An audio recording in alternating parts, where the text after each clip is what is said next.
ছাত্রলীগের হাতে নির্মমভাবে নিহত বুয়েট শিক্ষার্থী আবরার ফাহাদের হত্যার ফাঁসির আসামি মুনতাসির আল জেমির কারাগার থেকে পালানোর ঘটনায় উত্তাল বুয়েট ক্যাম্পাস।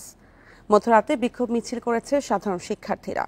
বুয়েট ক্যাম্পাস থেকে মিছিলটি বের হয়ে ঢাকা বিশ্ববিদ্যালয়ের রাজু ভাস্কর্যে গিয়ে শেষ হয়। পরে সংবাদ সম্মেলনে শিক্ষার্থীরা বলেন, স্বরাষ্ট্র মন্ত্রণালয় ও জেল কর্তৃপক্ষ কোনোভাবেই এই ঘটনার দায় এড়াতে পারে না। অবিলম্বে পলাতক জেমিকে গ্রেপ্তার করার পাশাপাশি পালানোর ঘটনায় কারা জড়িত তাদের শনাক্ত করার দাবি জানান তারা। পলাতক জেমি বুয়েটের মেকানিক্যাল ডিপার্টমেন্টের ১৭তম ব্যাচের শিক্ষার্থী।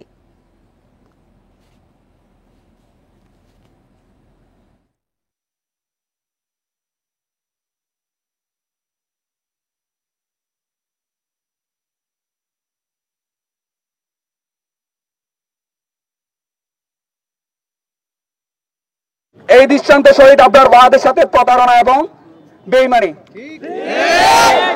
বাংলাদেশের বিচার ব্যবস্থার ইতিহাসে নিকৃষ্টতম দৃষ্টান্ত। আমরা সরকারের কাছে দাবি জানাচ্ছি, অতি দ্রুত খুনি মুনতাসির আল জেমিকে খুঁজে বের করে আটক করতে হবে।